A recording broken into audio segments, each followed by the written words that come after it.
Newsy news.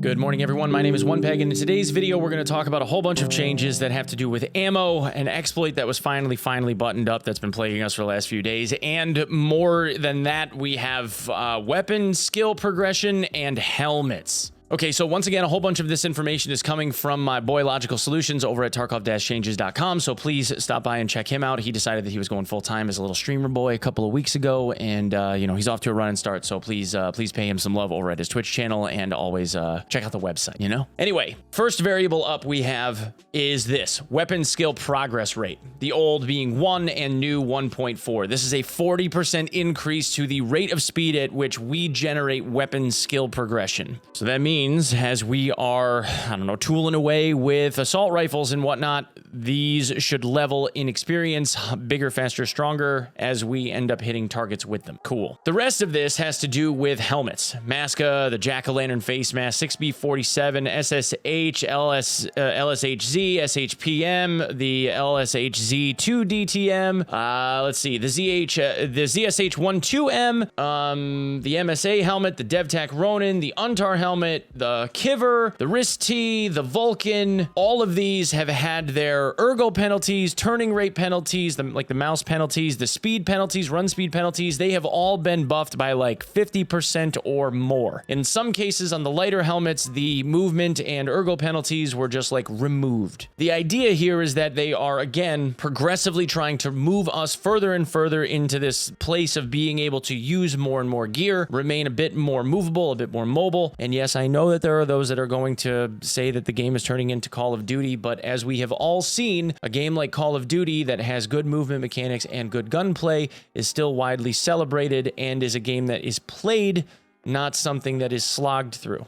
So I personally think that these are moves in the right direction because we all should be able to find some enjoyment in the stuff that we accumulate and actually use it, as opposed to just leaving it in our stash to gather dust because we're too afraid to go take the big stuff out and it's too penalizing, right? Now on to the two larger pieces of news. The first one is for this bad boy, the BCP FMJ 308 round. This is something that the player base has slept on, and I have sworn up and down is a good round because it was just about equivalent to 7.6239 PS, but was in much higher abundance and was a very damn good sniper round if you ask me. Now that round comes in at 88 damage and 30 pen, or it did.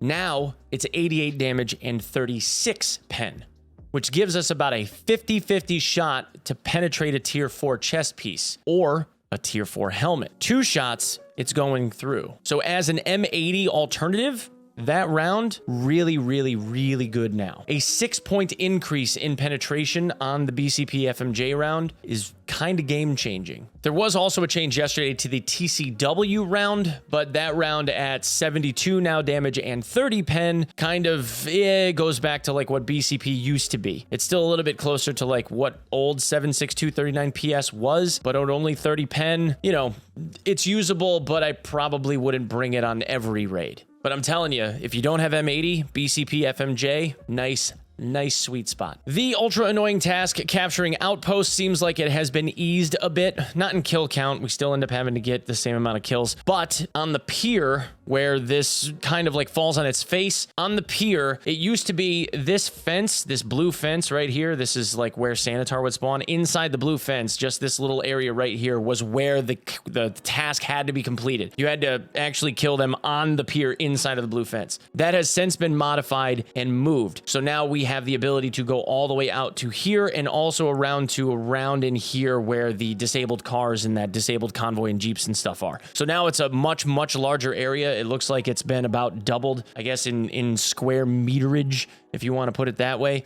It's much bigger than it used to be. You can kill PMCs on the road out in front of the gas station and stuff like that, and it will still count. So that was a good one. Last but certainly not least, there was a pretty major exploit that seems like it has been finally, I guess, buttoned up. This morning, BSG released a patch saying that they had fixed a bunch of the invisibility bug issues. And if you haven't been playing an awful lot, the way that this basically worked was sometimes when you logged into a raid, you weren't able to see your teammates and they couldn't see you, but you could still kill them and do damage to everything on the map, loot stuff. It didn't matter. You were basically invisible invisible. You could be killed if a hacker saw you on wireframes, but you know who's talking about that. However, there also was an active exploit where going through a series of motions where you would disable your internet controller, Alt F4 out of the game before you got an error message, re-enable the internet, and then log back into the game and then load it into a raid where you would then be able to run around invisible. Your character model would still be in the game, but no one could actually kill your character model. If they shot it, you weren't really there. It was just like a placeholder. And the same stuff was still true. Run around, kill other people, loot stuff. Didn't matter. They couldn't see you.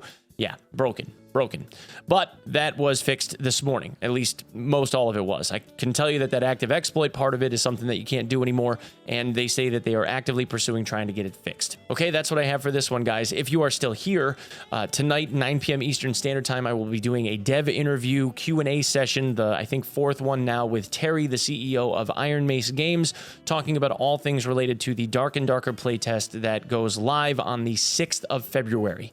So tonight, 9 p.m. Eastern on my Twitch channel, twitch.tv/Onepeg, we will be talking about all things related to what happened in the last playtest and what is coming up. Also, if you guys like Dark and Darker content, there will be an awful lot of that. We are making a very, very active push to be very much centric to Dark and Darker moving forward from here. So hopefully you guys end up digging the content, you sub the channel, and you stick around for some of that cool stuff. All right? Thanks so much, and we'll see you in the next one.